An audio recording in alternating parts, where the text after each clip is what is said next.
Hello, dear students. Welcome back to the channel #StudyVista 2021. Lecture number 5 में हमने exercise 1.1 complete कर ली थी। आज हम इस लेक्चर में 1.2 एक्सरसाइज से पहले वाले जितने भी डेफिनेशंस हैं और जितने भी थ्योरम्स हैं वो कंप्लीट करेंगे। और नेक्स्ट लेक्चर नंबर 7 में हम एग्जाम्पल्स करेंगे। इसके 11 एग्जाम्पल्स हैं, सारे नेक्स्ट लेक्चर में होंगे। इसमें सारी थ्योरम्स और डेफिनेशंस करेंगे। तो देखो, integral powers of an element of a group. देखो, नाम से पता चल रहा है एलिमेंट ऑफ अ ग्रुप। कोई ग्रुप है, उसके एलिमेंट्स होंगे और उनकी इंटीग्रल पावर्स होंगी। देखो कैसे, इसने कहा कि क्लोजर प्रॉपर्टी से सबसे पहली बात शुरुआत से स्टार्ट करते हैं। Let G dot be a group, यानी जी कोई सेट है और मल्टीप्लीकेशन के रिस्पेक्ट में वो क्या है, ग्रुप फॉर्म करता है। और ए आपने इसका कोई भी एलिमेंट ले लिया, ठीक है। अब इंटीग्रल पावर का सिंपल सा मतलब है ए की कोई इंटीग्रल पावर। ए कोई एलिमेंट है ना, उसकी कोई पावर एन ले लिया आपने, जहाँ पे एन एक इंटीजर है तो वो उसकी इंटीग्रल पावर हो गई। अब अगर ए जी में है तो उसकी एन पावर भी जी में होगी ना। किससे? क्लोजर प्रॉपर्टी से। क्लोजर प्रॉपर्टी क्या कहती है कि कोई भी दो एलिमेंट ले लिए, उनकी मल्टीप्लीकेशन करोगे तो वो उसी में आएगा। तो ए और ए दो एलिमेंट ले ली तो ए डॉट ए भी उसी में आया। अब एक तो एलिमेंट ले लिया ए, दूसरा ले लिया ए डॉट ए, तो वो उनकी मल्टीप्लिकेशन क्या होगी, ए डॉट ए 3 बार होगी, ये भी उसके अंदर आया। सिमिलरली सो ऑन करके आप ए की पावर एन तक पहुंच जाओगे। यहाँ ए की पावर 2 है, यहाँ ए की पावर 3 है, यहाँ ए की पावर 4 है, एंड सो ऑन ए की पावर एन तक आप पहुंच जाओगे। तो बस यही कहा इसने कि अगर जी कोई सेट है और मल्टीप्लिकेशन के रिस्पेक्ट में ग्रुप फॉर्म करता है और ए उसका कोई एलिमेंट है, तो उसकी जो इंटीग्रल पावर होगी ना वो भी जी का कोई एलिमेंट होगी। बस सिंपल सी बात ये है। और अगर उसकी ए की पावर एन उसका एलिमेंट है तो उसका जो इन्वर्स है, ए की पावर एन का इन्वर्स क्या होगा, ए की पावर माइनस एन। क्यों? क्योंकि ए की पावर एन को अगर आप ए की पावर माइनस एन के साथ मल्टीप्लाई करोगे तो क्या आएगा, 1 आएगा, आइडेंटिटी आएगा। तो वही तो हमारी डेफिनेशन होती है इन्वर्स की। तो इसीलिए इसका इन्वर्स ये है। और अगर ये जी के अंदर है और जी ग्रुप है तो एग्जिस्टेंस ऑफ इनवर्स से क्या होगा, ये भी जी के अंदर चला जाएगा। तो ये थी हमारी इंटीग्रल पावर।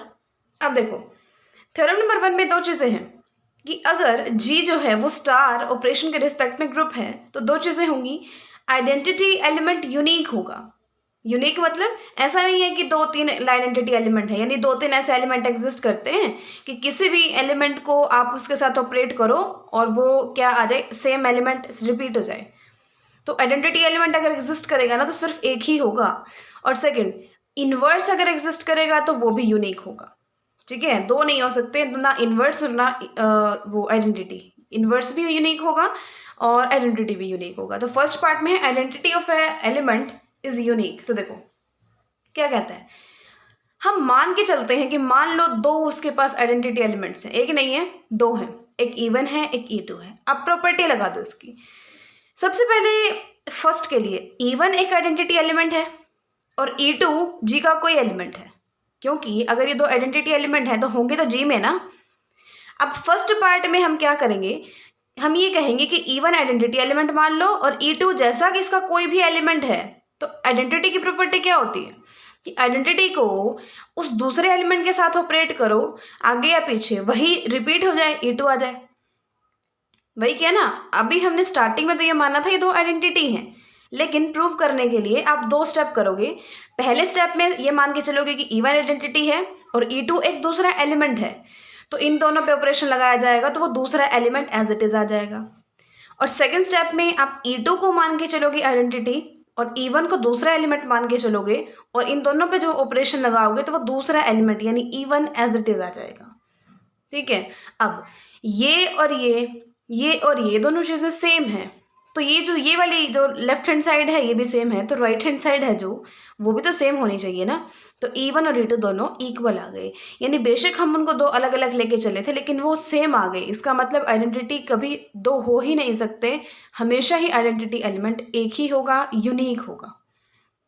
आई होप आपको समझ आया।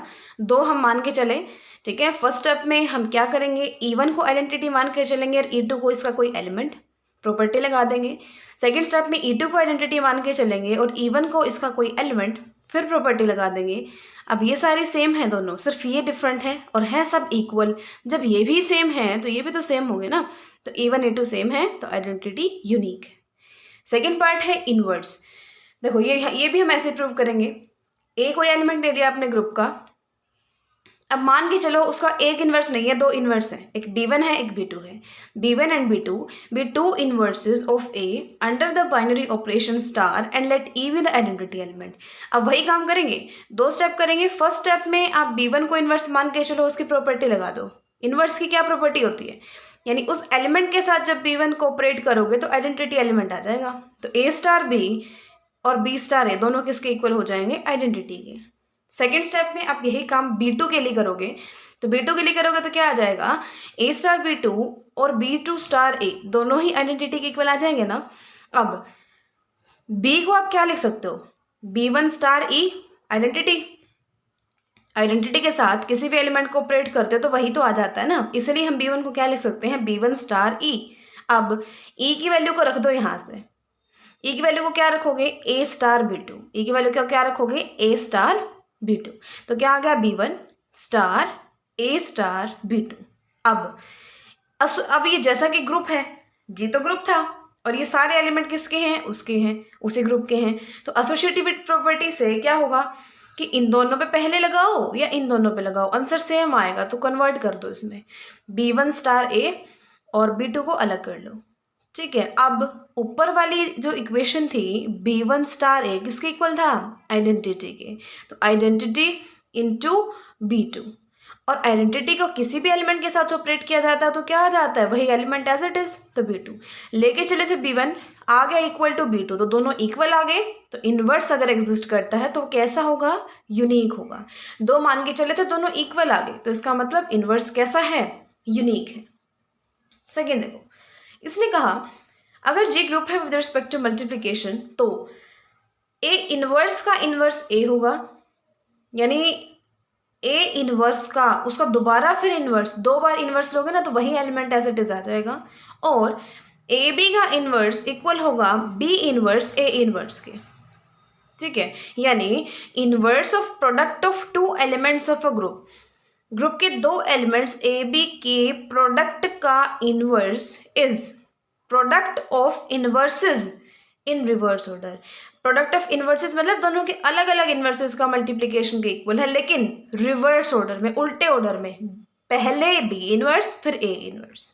तो A B inverse is equal to B inverse A inverse.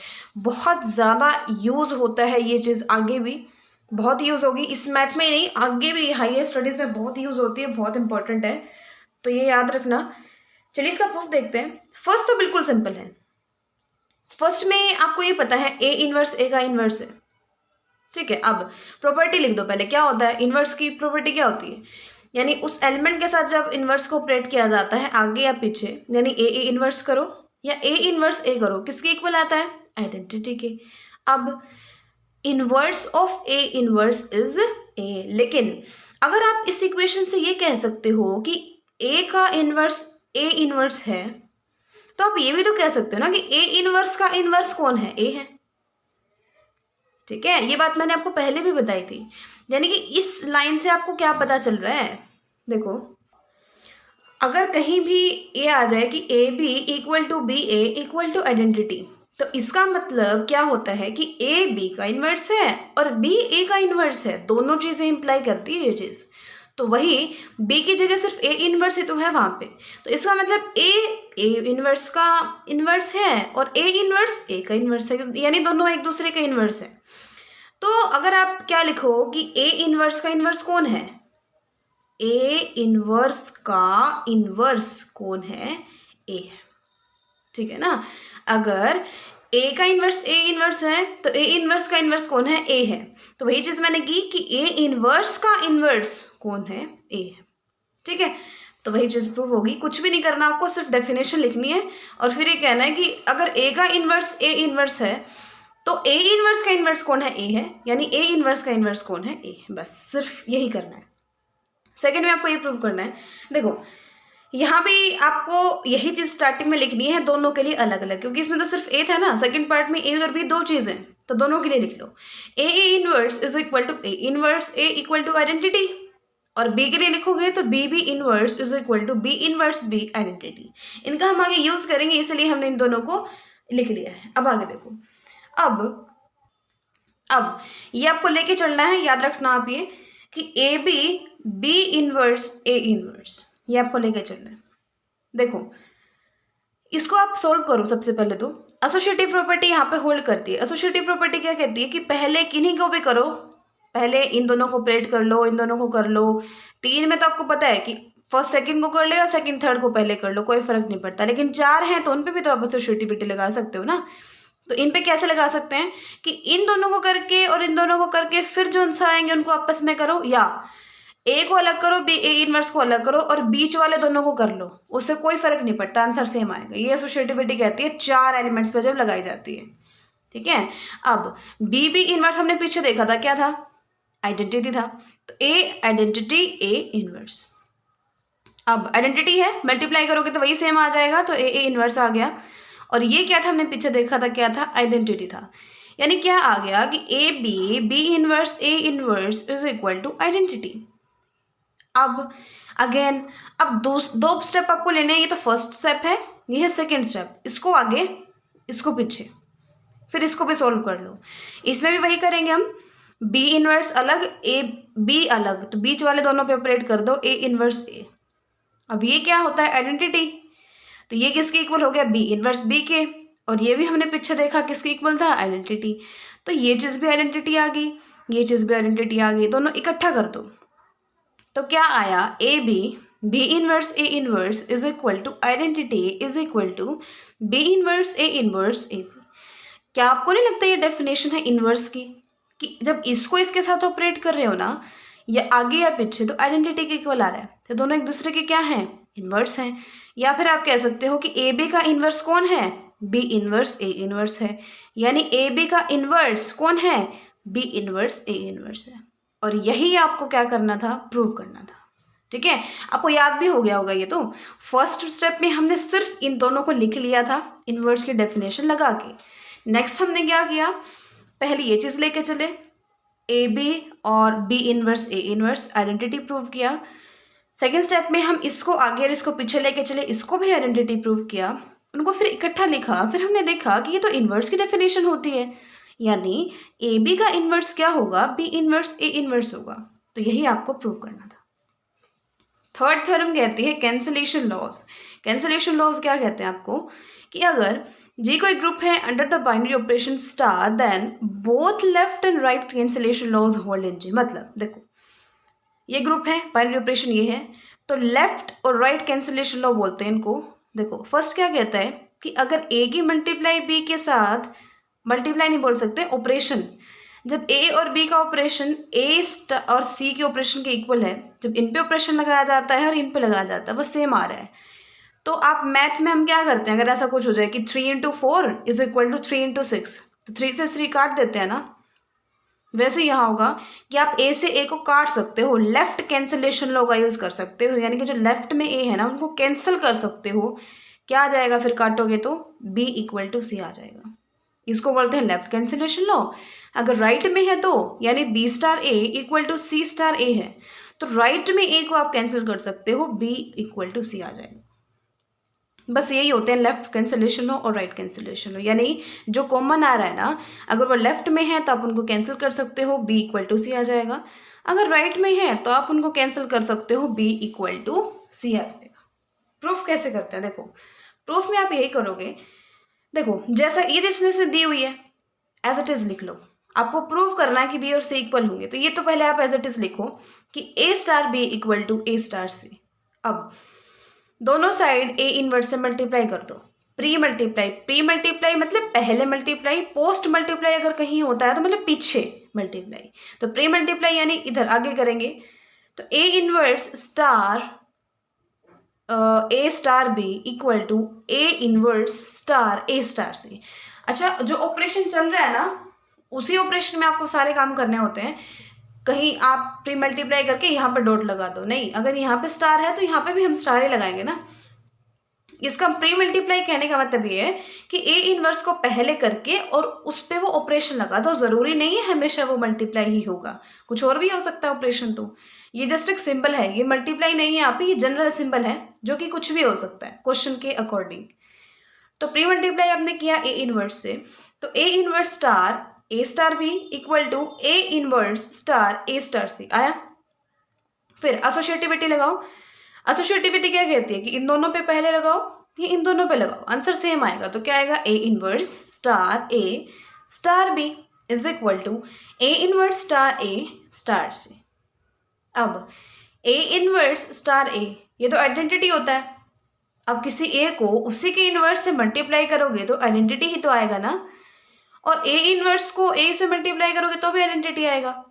तो इसका मतलब identity star B equal to identity star C.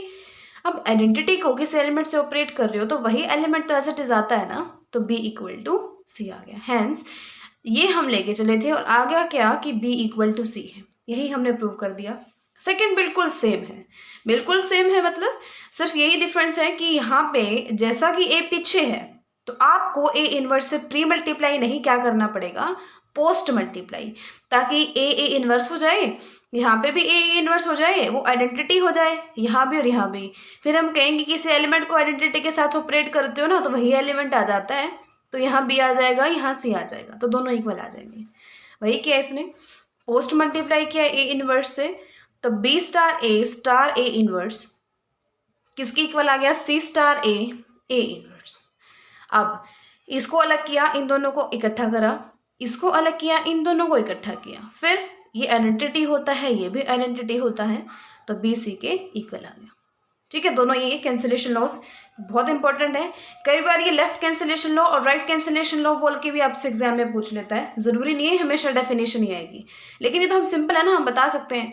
Left cancellation law मतलब अगर कहीं पर लेफ्ट में कॉमन है कोई एलिमेंट, यानी A star B equal to A star C है, तो उसको कैंसिल करके बी इक्वल टू सी कर सकते हो, जहाँ पे तीनों एलिमेंट जे के हैं और ए जीरो नहीं है।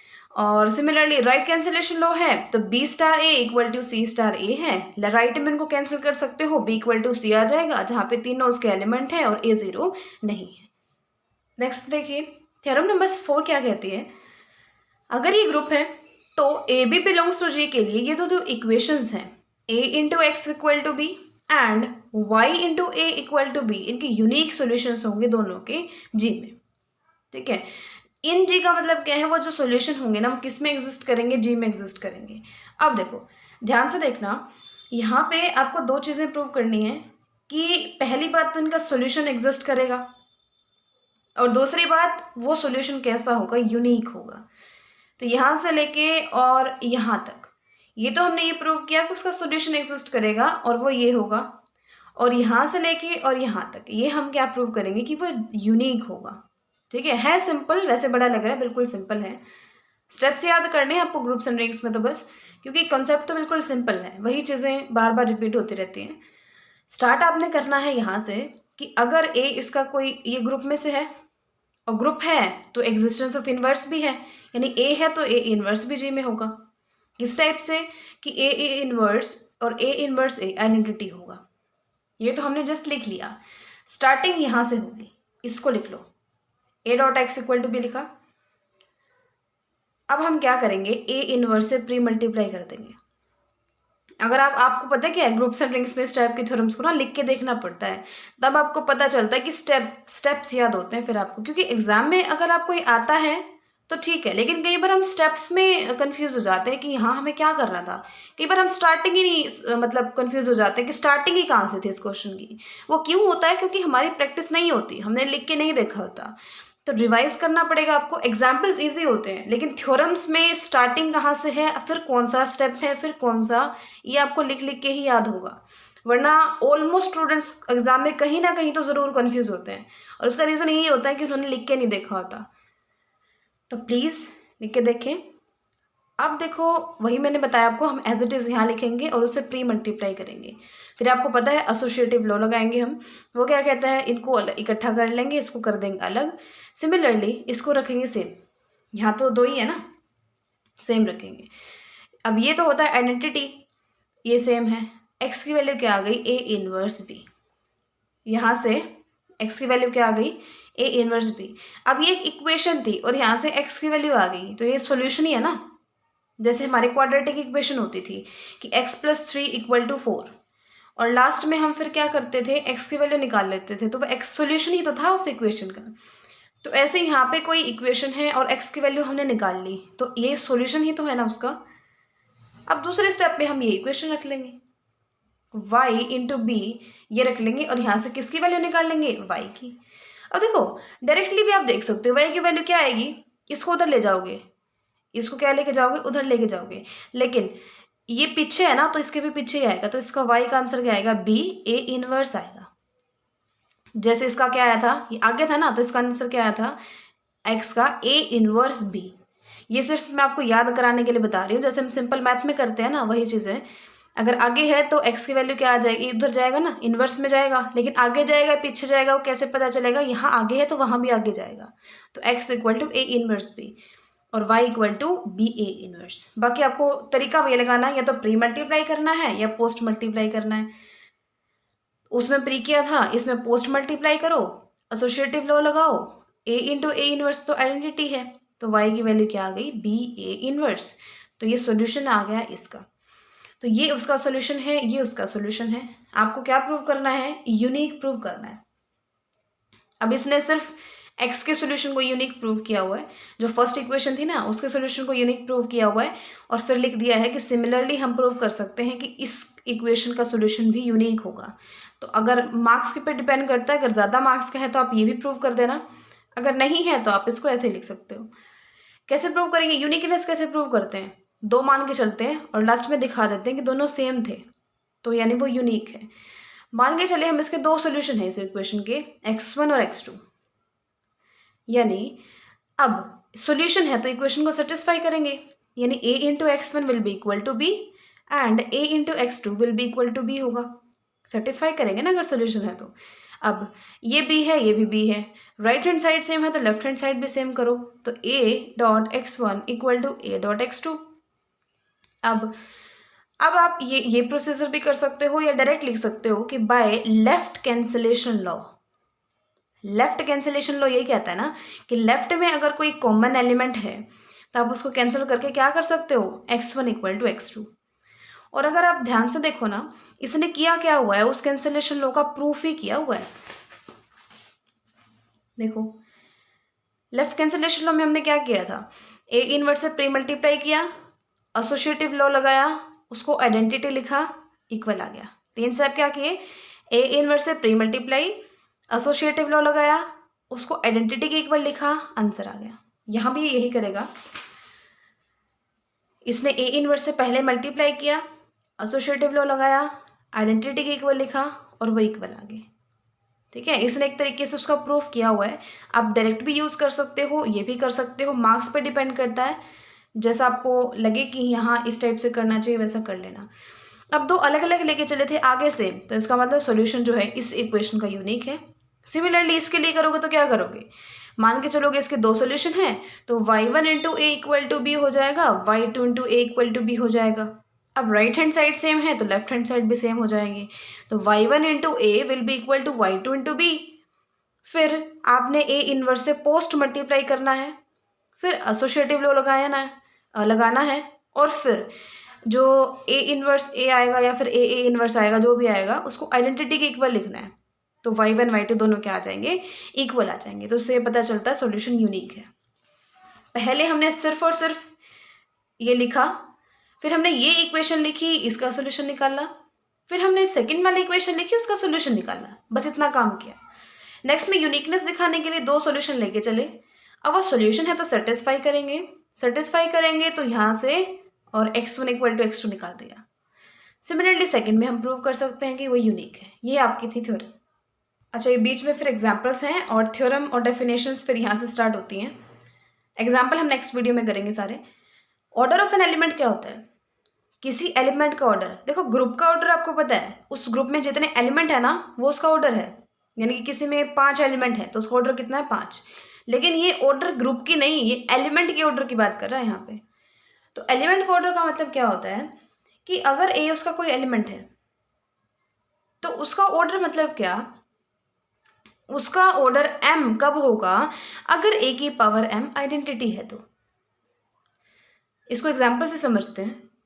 जैसे ये है, अब ये सेट है 1, एक इसका मैंने एलिमेंट उठा लिया, इसका मेरे को क्या निकालना, ऑर्डर निकालना है। अब आइडेंटिटी जो है मल्टीप्लिकेशन के केस में 1 होती है। तो इसको मैं कितनी बार मल्टीप्लाई करूँ 1 को कि आइडेंटिटी आ जाए? कितनी बार करूँ? एक बार ही करने की ज़रूरत है तो आइडेंटिटी आ जाएगा। तो इसका ऑर्डर कितना है? 1। नेक्स्ट देखो, -1। -1 को मैं कितनी बार मल्टीप्लाई करूँ, या फिर आप कह सकते हो मैं उसकी कितनी पावर करूँ कि वो 1 आ जाए। तो -1 की पावर 1 कर रहे हो तो -1 ही आ रहा है, 1 नहीं आया। नेक्स्ट चलो, -1 की पावर 2 कर रहे हो तो 1 आ गया। तो इसका मतलब -1 का ऑर्डर कितना है? 2। यानी वही बात है कि किसी भी एलिमेंट का ऑर्डर मतलब क्या, उसकी अगर पावर, कौन सी पावर 1 लेके आ रही है उसको, तो वो जो पावर है ना वो उसका ऑर्डर है। लेकिन उसमें कंडीशन है।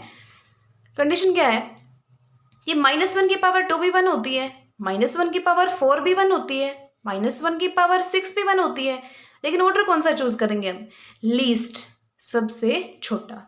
तो वही इसने डेफिनेशन में आपको बोला है कि किसी भी एलिमेंट का ऑर्डर मतलब क्या होता है कि अगर ये उसका कोई भी एलिमेंट है, तो अगर वहां पे कोई least positive integer m exist कर रहा है, किस टाइप से कि a की power m equal to identity है, तो वो जो m पावर है ना वो उस एलिमेंट a का क्या है? ऑर्डर है। ठीक है, ये ऑर्डर था। अब 4 थ्योरम्स और बाकी है हमारी। फर्स्ट क्या है कि order of every element of a finite group of finite होता है एंड इज लेस देन और equal to order of that group. ध्यान से समझना इसको, डेफिनेशन को। इसने क्या कहा कि अगर कोई फाइनाइट ग्रुप है, फाइनाइट ग्रुप मतलब उस ग्रुप में फाइनाइट नंबर ऑफ एलिमेंट्स हैं, तो हर एलिमेंट का ऑर्डर भी फाइनाइट होगा।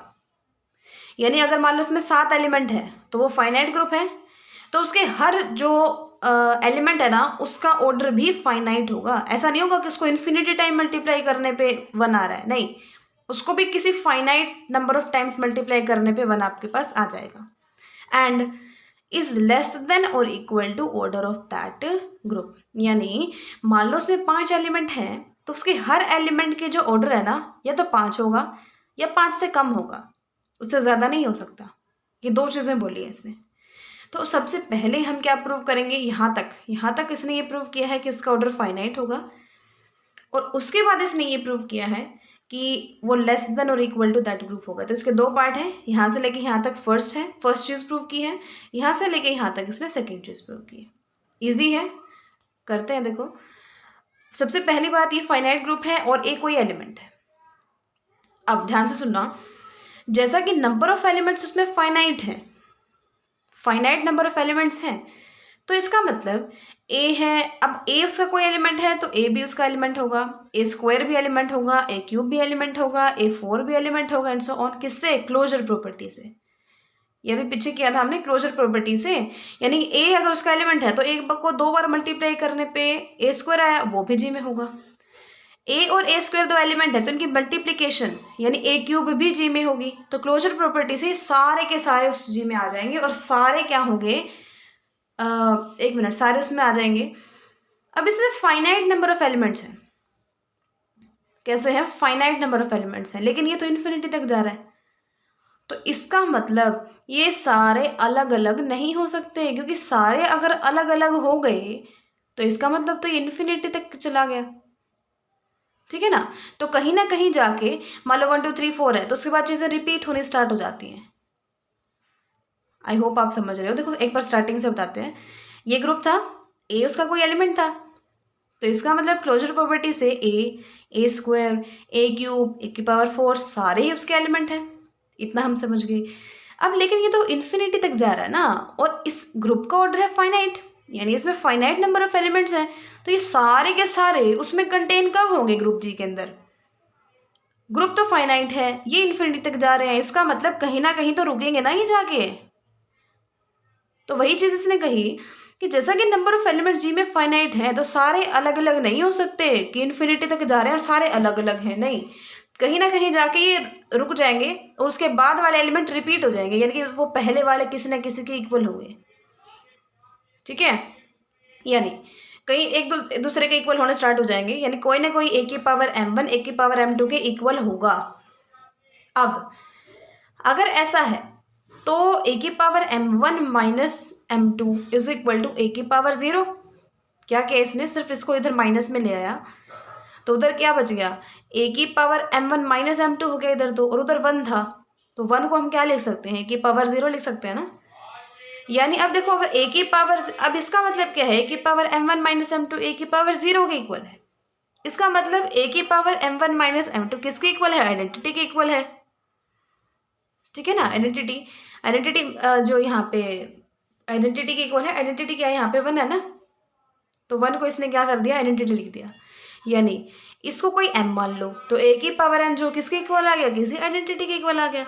ठीक है, सबसे पहले दोनों को इक्वल लेके चला, इसको इधर ले आया, तो ए की पावर m1 माइनस m2 हो गई। उधर 1 बचा तो इसने क्या कर दिया, ए की पावर 0 कर दिया।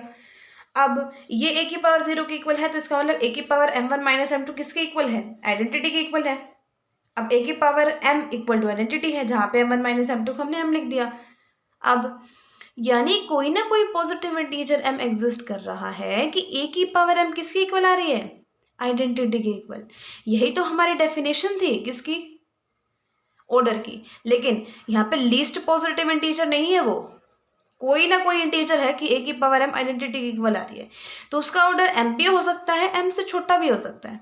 जैसे वहां हमने किया था, -1 की पावर 2 भी 1 थी, -1 की पावर 4 भी 1 थी, -1 की पावर 6 भी 1 थी। अब ये मान लो ये वही चीज़ है कि -1 की पावर 6 इक्वल टू 1 है, तो उसका जो ऑर्डर है वो 6 हो भी सकता है और 6 से कम भी हो सकता है, ज़्यादा नहीं होगा। तो वही चीज़ है कि अगर ए की पावर m आइडेंटिटी है ना, तो उसका जो ऑर्डर है वो less than equal to m ही होगा। यानी ए का ऑर्डर फाइनाइट है, किसी फाइनाइट नंबर ऑफ एलिमेंट से कम है ना, तो इसका मतलब फाइनाइट है, इनफाइनाइट तो हो नहीं सकता। किसी चीज़ से कम है तो फाइनाइट है। ठीक है, एक बार स्टार्टिंग से देख लेते हैं इसको। अगर ये कोई ग्रुप है और इसका कोई एलिमेंट आपने मान लिया, तो क्लोजर प्रॉपर्टी से ए स्क्वायर, ए क्यूब, A4 सारे ही उसके अंदर चले गए। अब ये इनफाइनाइट एलिमेंट्स हैं, तो ये जी के अंदर कब आ सकते हैं, सिर्फ तब जब ये कहीं ना कहीं जाके रुक जाएं और उसके बाद के जो एलिमेंट आए वो रिपीट होना स्टार्ट हो जाए, यानी कि इन सब के इक्वल हो जाए। यानी पीछे वाला कोई किसी के इक्वल हो रहा है, कोई किसी के इक्वल हो रहा है, कोई किसी के इक्वल हो रहा है, तभी तो उसमें फाइनाइट नंबर ऑफ एलिमेंट्स हो रहे हैं। अगर वो बढ़ते ही जा रहे हैं, बढ़ते ही जा रहे हैं, तो वो जी में नहीं आ सकते। तो इसका मतलब कोई ना कोई ए की पावर m1 ए की पावर m2 के इक्वल होगा। फिर इसको इधर ले आओ, ए की पावर m1 माइनस m2 ए की पावर 0 के इक्वल होगा, जो कि आइडेंटिटी है। तो ए की पावर m e के इक्वल आ गया। ऑर्डर की डेफिनेशन क्या कहती है कि लीस्ट पॉजिटिव इंटीजर m जो है वो ऑर्डर होता है, लेकिन ए की पावर m e के इक्वल आ रहा है, लेकिन लीस्ट पॉजिटिव इंटीजर है, ये गारंटी नहीं है अभी। तो उसका ऑर्डर m हो भी सकता है, उससे कम भी हो सकता है। तो इसका मतलब ऑर्डर होगा तो फाइनाइट, किसी से कम है तो वो फाइनाइट है। अब एक काम हमारा प्रूव करना रहता है कि या तो वो जो ऑर्डर है या तो लेस होगा या फिर इक्वल होगा ग्रुप के ऑर्डर के, ज़्यादा नहीं हो सकता। देखो लेट करके चलो, ए का ऑर्डर n है, ए का ऑर्डर क्या है, n है, तो ए से लेके और ए की पावर n तक के सारे एलिमेंट अलग अलग होंगे। अगर ए का ऑर्डर n है तो ये सारे एलिमेंट अलग होंगे। अब एक बात बताओ, ए का ऑर्डर n है तो ए की पावर n तो आइडेंटिटी आएगा ना, डेफिनेशन की थी हमने। कोई उसका ऑर्डर कब बनता है, जब उसकी वो पावर करें वो आइडेंटिटी के इक्वल आ जाए, लीस्ट पावर। तो ये सारे अलग अलग एलिमेंट्स हैं। अब हम प्रूव क्या करना है कि order of A is less than equal to order of G, यानी उस एलिमेंट का ऑर्डर कभी भी ग्रुप के ऑर्डर से ज़्यादा नहीं हो सकता, लेस देन इक्वल टू होगा ऑर्डर ऑफ जी के। हम मान के चलते हैं उल्टा, कॉन्ट्राडिक्शन प्रूव कर देंगे। मान के ये चलते हैं कि ऐसा नहीं है, यानी ऑर्डर ऑफ जी इससे लेस देन इक्वल टू नहीं है, ऑर्डर ऑफ ए बड़ा है ऑर्डर ऑफ जी से, बिल्कुल उल्टा मान के चल पड़े। यानी ऑर्डर ऑफ ए क्या था, एन था, यानी कि एन ऑर्डर ऑफ जी से बड़ा है। अब इसका मतलब तो ये हुआ ना कि number of elements in G is less than N, यानी कि इसने क्या किया, एन तो एज इट इज है, ये ग्रेटर देन है ना, इस लेस देन कर दिया। सिर्फ और सिर्फ इसने स्टेप में क्या किया, ऑर्डर ऑफ जी की जगह ये लिख दिया कि नंबर ऑफ एलिमेंट्स इन जी। किसी ग्रुप का ऑर्डर क्या होता है, उसके एलिमेंट्स कितने हैं, यानी जी में जो एलिमेंट है ना वो एन से कम है। लेकिन ये तो कॉन्ट्राडिक्शन आ गई। हमने ऊपर क्या कहा था कि ये सारे के सारे डिस्टिंक्ट अलग अलग हैं, ठीक है, यानी 1 ए की पावर 1 से लेकर ए की पावर n तक के ये जो n एलिमेंट्स है ना, ये n के n अलग अलग हैं, यानी इसमें n एलिमेंट्स तो है ही हैं, और ये कह रहा है उसमें एलिमेंट्स n से कम है। ये तो कॉन्ट्राडिक्शन है। तो इसका मतलब हमारी सपोजिशन ही रॉन्ग है, ये गलत है, यानी कि order of A is less than equal to order of G. बिल्कुल सिंपल है ये तो। अगर ये उसका ऑर्डर है तो ये सारे अलग अलग एलिमेंट्स होंगे, यानी n एलिमेंट्स होंगे उसके अंदर। उल्टा मान के चलेंगे, सपोज करके चलेंगे कि ऑर्डर ऑफ ए इससे बड़ा है, यानी एन ऑर्डर ऑफ जी से बड़ा है, यानी number of elements in G N से छोटे हैं। यहाँ हम कह के चले थे इसके पास एन अलग अलग एलिमेंट्स हैं, और यहाँ पे हम कह रहे हैं कि नंबर ऑफ एलिमेंट्स एन से कम है। ऐसा कैसे हो सकता है? एन ही है और एन से ही कम है, तो इसका मतलब ये कॉन्ट्राडिक्शन है। तो इसका मतलब सपोजिशन रॉन्ग है और ये less than equal to order of G होगा। ठीक है, ये हमारी थ्योरम थी। देखो इसने कहा order of an element of a group is same as that of inverse, यानी उस एलिमेंट का जो ऑर्डर होगा उसके इनवर्स का भी वही ऑर्डर होगा। दो केस बनाएंगे हम यहाँ पे। पहला केस कि जो उसका ऑर्डर है वो फाइनाइट है, और सेकंड केस हम बनाएंगे उसका ऑर्डर इनफाइनाइट है। तो देखो सबसे पहला केस, अगर उसका ऑर्डर फाइनाइट है, एन है, यानी ऑर्डर ऑफ ए एन है, तो ई अगर मान लो आइडेंटिटी है, तो ऑर्डर ऑफ ए अगर एन है तो ए की पावर एन करेंगे तो आइडेंटिटी आएगा। यही तो डेफिनेशन है। किसी एलिमेंट का ऑर्डर मतलब क्या, उसकी वो पावर करें आइडेंटिटी के इक्वल आ जाए, यानी उसको एन टाइम्स मल्टीप्लाई करें ई के इक्वल आ जाए। अब दोनों साइड इनवर्स ले लो, दोनों साइड इनवर्स लोगे, इनवर्स इनवर्स इनवर्स अब अंदर चला जाएगा, ए इनवर्स एन टाइम्स, और ई का आइडेंटिटी का इनवर्स तो आइडेंटिटी ही होता है। तो यहाँ से -1 कितनी बार है? एन टाइम, तो इसकी पावर एन कर दो, इक्वल टू आइडेंटिटी हो गया। यानी अब एक इनवर्स की एन पावर करने पे आइडेंटिटी के इक्वल आ रहा है। तो मैंने आपको अभी बताया था, कहीं भी अगर आपको ऐसा कुछ दिख जाए तो इसका मतलब जो वो अंदर एलिमेंट है ना उसका order less than equal to है उस एन के। वो एन भी उसका ऑर्डर हो सकता है और उससे कम भी हो सकता है, लेकिन उससे ज़्यादा नहीं होगा। तो कहीं भी ऐसा कुछ दिख जाए तो आप ये लिखोगे कि ऑर्डर जो है उस अंदर वाले एलिमेंट का less than equal to N है, यानी फाइनाइट है। ठीक है ना, यानी फाइनाइट है। तो अभी आपने ये प्रूफ, इसको ना अगर आप एम मान लेते हो, इसके ऑर्डर को कोई नाम दे दो, एम मान लो, यानी एम क्या आ गया? Less than equal to N आ गया। अगर order of A inverse M है, यहाँ रख दो, तो एम क्या आ गया? Less than equal to N आ गया। आपको प्रूव करना है इनको इक्वल, यानी ऑर्डर ऑफ ए इनवर्स और ऑर्डर ऑफ ए दोनों इक्वल हैं। तो इसका मतलब ये तो हमने प्रूव कर दिया। अब I M greater than equal to N और प्रूव करना है, तो इक्वल आ जाएंगे। वही काम हम यहाँ करके चलेंगे। क्या वहाँ पे हमने स्टार्ट यहाँ से किया था कि order of A equal to N, यहाँ पे हम स्टार्ट करेंगे कि order of A inverse equal to M, यानी order of A inverse equal to M. अब ये इसका ऑर्डर ये है, तो इसका मतलब इसकी पावर एम करोगे तो आइडेंटिटी आएगा ना, यानी इसको एम टाइम्स मल्टीप्लाई करोगे तो आइडेंटिटी आएगा। दोनों साइड इनवर्स ले लो, इनवर्स अंदर चला गया। अब आपको ये पता है कि ए इनवर्स का इनवर्स ए ही तो होता है, A M times equal to identity, यानी ए की पावर एम कर रहे हो तो वो ई आ रहा है। वही बात यहाँ हुई। अभी हमने किया था कि कहीं भी ऐसा कुछ दिख जाए तो इसका मतलब जो एलिमेंट है ना उसका order less than equal to M है, और ये था क्या? एन था। वहां से ये पता चला कि M is less than equal to N, यहाँ से ये पता चला कि M is less than N is less than equal to M. ठीक है, दोनों से क्या आ गया? दोनों इक्वल हैं। तो इसका मतलब ऑर्डर ऑफ ए और ऑर्डर ऑफ ए इनवर्स दोनों ही क्या है? इक्वल है, सेम है। सेकंड केस है अगर वो इनफाइनाइट है,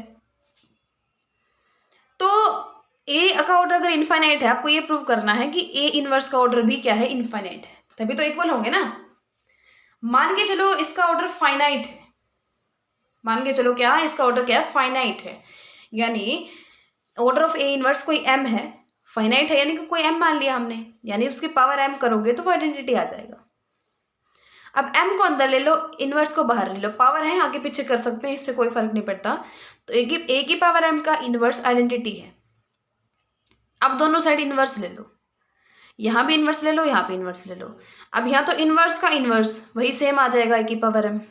यहाँ क्या आ गया? ई की इनवर्स, वो क्या होता है? ई होता है।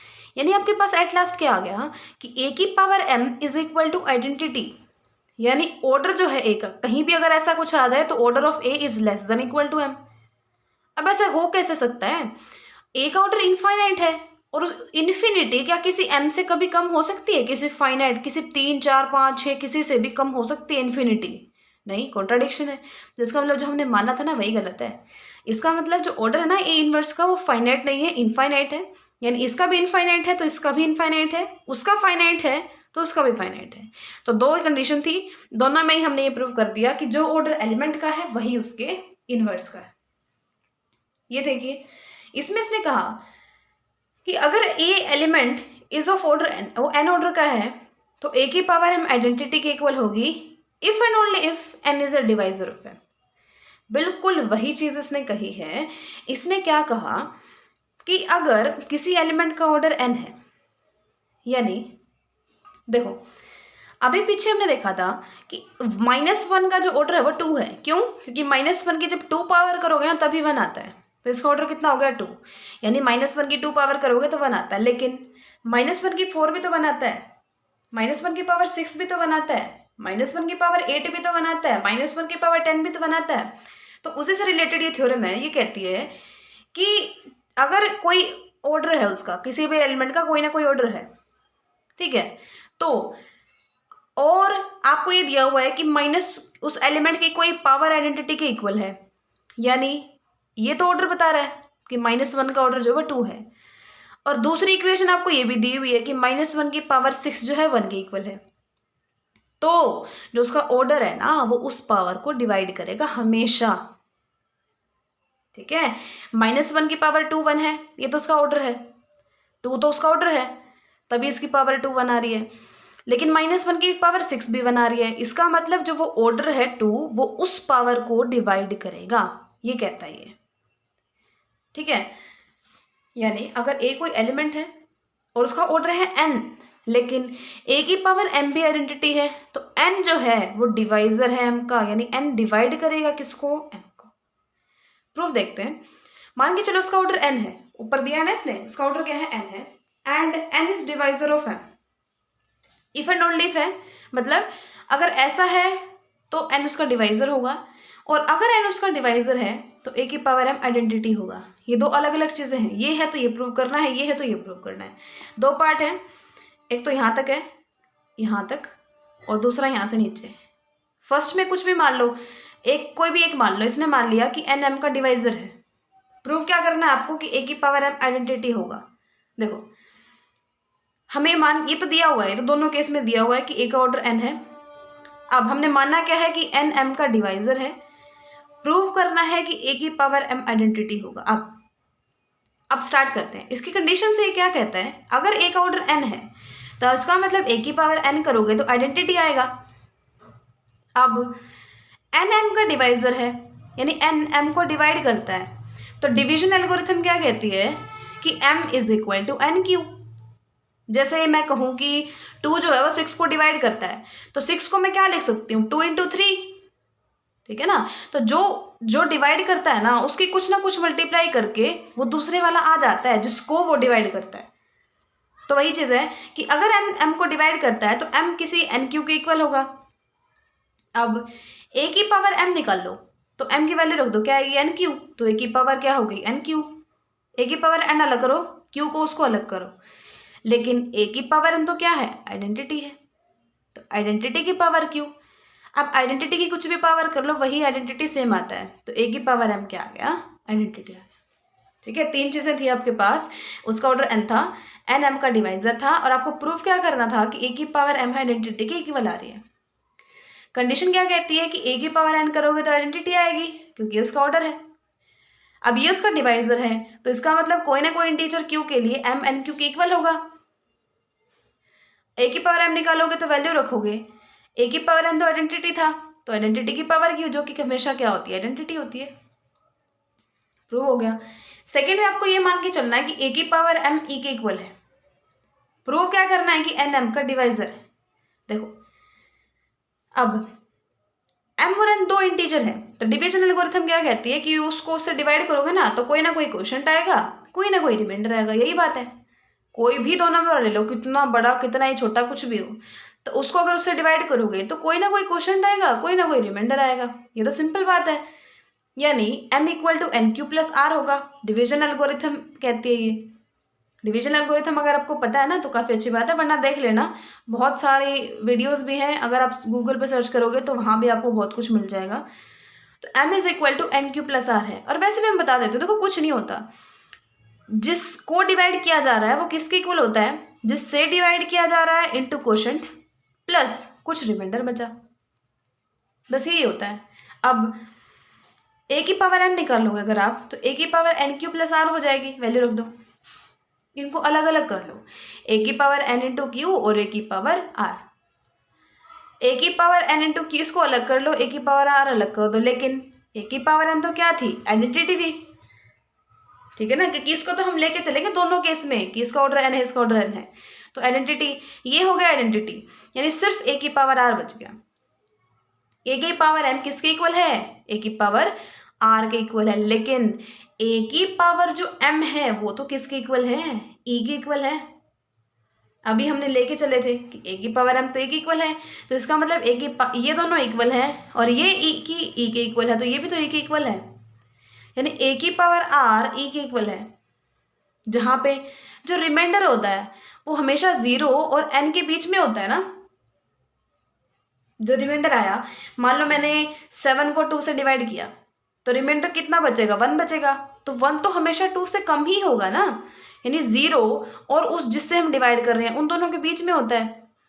अब एक बात दो, a का ऑर्डर n है, यानी n ऐसा छोटी से छोटी वैल्यू है, अगर मैं a की n पावर करूँ ना वो आइडेंटिटी के इक्वल आ जाए, लेकिन ये चीज़ तो कुछ अलग ही कह रही है, यानी n से भी कोई छोटी पावर एग्जिस्ट करती है कि वो आइडेंटिटी के इक्वल आ रहा है, लेकिन ये तो कॉन्ट्राडिक्शन है, कॉन्ट्राडिक्शन आ गई ना, यानी कि ऐसा तो सिर्फ तभी हो सकता है अगर r की वैल्यू क्या हो, 0 हो, ठीक है, r की वैल्यू अगर क्या हो, 0 हो, इसका मतलब 1 क्या कहता है, 1 में r की वैल्यू को 0 रख दो तो m किसके इक्वल आ गया, n क्यू के, यानी n is divisor of m, यानी n m को डिवाइड करता है, ठीक है। सेकंड कन्वर्सली वाला पार्ट एक बार दोबारा करते हैं, ये तो आपको लेके ही चलना है कि a का ऑर्डर n है, दूसरा आपको लेके चलना है कि a की पावर m आइडेंटिटी है, आपको ये प्रूव करना है कि n m का डिवाइजर है, यानी सबसे पहला काम क्या करोगे, डिवीजन एल्गोरिथम लगा के ये लिख दोगे कि m is equal to N Q plus R, जहाँ पे r 0 और n के बीच में। नाउ a की पावर m निकालोगे तो इनकी वैल्यू रख दो, क्या आ गया, a की पावर r आ गया। अब a की पावर m आइडेंटिटी है तो a की पावर r भी तो क्या है, आइडेंटिटी हो गया। अब एक ऑर्डर ऑफ n है, ये बात क्या बता रही है आपको कि n ऐसा छोटा से छोटा नंबर है कि अगर a की पावर n करो तो आइडेंटिटी आ जाएगा, लेकिन ये चीज क्या कह रही है कि n से भी छोटा कोई r एग्जिस्ट करता है जिसकी पावर n करो r करोगे तो आइडेंटिटी के इक्वल आ रहा है, लेकिन ये तो कॉन्ट्राडिक्शन है, ये सिर्फ तभी ट्रू हो सकती है जब r की वैल्यू क्या हो, 0 हो, वरना तो ये पूरा सब गलत है। अगर r की वैल्यू 0 है तभी ये चीज क्या हो सकती है, ट्रू हो सकती है, यानी फ्रॉम 1 r की वैल्यू को 0 कर दो, n के आगे n क्यू आ गया, यानी n m को क्या करता है, डिवाइड करता है, ठीक है। आप जितना लिख के देखोगे ना आपको अच्छे से समझ भी आएंगे और याद भी हो जाएंगे ये, तो प्रैक्टिस जरूर करना इनकी। थ्योरम नंबर 4 क्या कहती है, the orders of elements a and x inverse ax are same, the most important theorem which is used in higher mathematics, बहुत ज़्यादा यूज होती है ये, और अगर आपको आगे नेट का एग्जाम देना है तो बहुत ज़्यादा यूज होती है ये चीज़ कि a का और x इनवर्स ax का दोनों का जो ऑर्डर है ना वो सेम होता है, बहुत इंपॉर्टेंट है। दो केस बनाओगे आप, या तो फाइनाइट ऑर्डर है दोनों का, या दोनों का इनफाइनाइट ऑर्डर है, दोनों केस में आपको क्या प्रूव करना है, इनका ऑर्डर सेम होगा। मान के चलो अलग अलग है, केस नंबर फर्स्ट हमने माना दोनों का फाइनाइट ऑर्डर है, और मान के चले अलग अलग है, यानी a का ऑर्डर n है और इसका इन्वर्स है m, सॉरी इसका इन्वर्स बोल रही हूँ, इसका ऑर्डर है m, आपको लास्ट में ये प्रूव करना है कि m और n दोनों सेम है। हम समझ गए ना हमें क्या करना है। अब देखो कैसे करेंगे इसको, सबसे पहले सिर्फ लास्ट थ्योरम है ये, उसके बाद आपके सारी थ्योरम्स हो जाएंगी, नेक्स्ट में एग्जाम्पल करेंगे, फिर एक्सरसाइज और फिर आगे। अब आपको पता है क्या करना है, हम पहले ये देख लेते हैं हमें करना क्या है। हमें ये प्रूव करना है कि जब आप इसकी n पावर करोगे ना वो आइडेंटिटी आ जाएगा, ये प्रूव करना है। इसकी n पावर करोगे तो आइडेंटिटी आ जाएगा। अब इसका मतलब क्या होगा कि इसका जो ऑर्डर है वो less than equal to n है, लेकिन इसका ऑर्डर तो क्या था, m था, यानी m is less than equal to n है। जैसे ये प्रूव किया वैसे ये प्रूव कर देंगे कि n is less than equal to m, तो इससे दोनों क्या आ जाएंगे, इक्वल आ जाएंगे, ठीक है ना। वही करेंगे, पहले ये प्रूव कर देंगे कि m is less than equal to n, फिर ये प्रूव कर देंगे कि n is less than equal to m, last में दोनों इक्वल आ जाएंगे। ये प्रूव करने के लिए आपको क्या प्रूव करना पड़ेगा कि x इनवर्स ax की जब n पावर करते हो वो आइडेंटिटी आता है। डायरेक्ट प्रूव नहीं करेंगे हम, कैसे प्रूव करेंगे, पहले इसकी 2 पावर, n को छोड़ो, पहले 2 पावर निकालो, तो एक्स इनवर्स ए एक्स की पावर जब 2 करोगे तो क्या क्या आएगा, इसकी और इसकी मल्टीप्लीकेशन, यही तो होता है ना, इसकी किसी चीज का स्क्वायर है मतलब क्या, उसकी 2 बार मल्टीप्लीकेशन। अब यहाँ पे एसोसिएटिव लॉ लगा दो, आपको पता है क्या करते हैं हम, स्टार्टिंग वाले लास्ट वाले छोड़ देते हैं, बीच वाले दोनों को इकट्ठा कर लेते हैं अगर 3 से ज्यादा एलिमेंट हो तो। लेकिन किसी भी एलिमेंट की उसके इन्वर्स के साथ मल्टीप्लाई करोगे तो वो क्या आएगा, आइडेंटिटी, आइडेंटिटी आ गया। अगला देखो, अब आइडेंटिटी है, आइडेंटिटी को बीच में से हटा दो तो सिर्फ क्या बच गया, एक्स इनवर्स ए एक्स, ये बीच वाले की जगह आइडेंटिटी है और उसको हटा दो क्योंकि आइडेंटिटी के साथ किसी की मल्टीप्लाई करो वही आ जाता है। तो X inverse A X, A मतलब A square, X inverse A inverse A square X. अब इससे आपको क्या पता चला कि किसी इसका स्क्वायर निकालोगे तो एक्स इनवर्स और एक्स पे तो कोई फर्क नहीं पड़ेगा, लेकिन ए का स्क्वायर हो जाएगा। सिमिलरली अगर आप इसका क्यूब निकालोगे ना तो क्या आ जाएगा, एक्स इनवर्स ए क्यूब एक्स, एक्स की पावर 4, इसकी पावर 4 निकालोगे ना तो क्या आ जाएगा, एक्स इनवर्स ए की पावर 4x। फिर प्रोसीडिंग लाइक दिस, इसकी पावर n करोगे तो क्या आ जाएगा, एक्स इनवर्स ए की पावर nx। लेकिन a का ऑर्डर है n, तो इसका मतलब a की पावर n तो आइडेंटिटी होगा। अब आइडेंटिटी को बीच में से हटा दो, क्या बचा, एक्स इनवर्स x। अब यहाँ भी क्या हो गया, किसी के इनवर्स के साथ मल्टीप्लाई कर रहे हो, सॉरी किसी के नहीं, उसी के इनवर्स से उसी की मल्टीप्लाई कर रहे हो तो आइडेंटिटी आया, यानी इसकी पावर n आइडेंटिटी है तो इसका order less than equal to n है, लेकिन इसका ऑर्डर तो m था तो m is less than equal to n। ठीक है, नेक्स्ट स्टेप देखिए, नेक्स्ट स्टेप में अब आपको सिर्फ ये प्रूव करना रहता है कि n is also less than equal to m, तो दोनों इक्वल हो जाएंगे। देखो स्टार्ट आप यहाँ से करोगे, इसका ऑर्डर m है यानी इसकी पावर m करोगे आइडेंटिटी आ जाएगा, लेकिन ये क्या किसके इक्वल था, वो भी ऊपर हमने करके देखा, सिर्फ a की पावर आ जाती है वो, तो x इनवर्स ऐसे ही रहेगा, a की पावर m हो जाएगी, x एज इट इज आ जाएगा इज इक्वल टू आइडेंटिटी। अब नेक्स्ट स्टेप पे इसने e को क्या लिख दिया, x इनवर्स x लिख सकते हैं हम कि अब x किसी के इनवर्स के साथ मल्टीप्लाई करोगे, किसी एलिमेंट की उसी के इनवर्स के साथ मल्टीप्लाई करोगे तो वो आइडेंटिटी ही तो आएगा ना, तो this is equal to this. अब लेफ्ट हैंड साइड में कोई सेम एलिमेंट है तो उसको उससे क्या cancellation law, left cancellation law का यूज करके आप काट सकते हो, यानी a की पावर m इंटू एक्स किसके इक्वल आ गया, x के। अब इसके राइट में भी सेम एलिमेंट है तो राइट कैंसिलेशन लॉ से आप इनको काट सकते हो, तो a की पावर m किसके इक्वल आ गया, आइडेंटिटी के। ठीक है ना, इसे डायरेक्ट मत काटना, पहले e के साथ मल्टीप्लाई कर देना लेफ्ट में, फिर आप राइट कैंसिलेशन लॉ का यूज कर सकते हो, x से x काट देना, a की पावर m आइडेंटिटी आ जाएगा।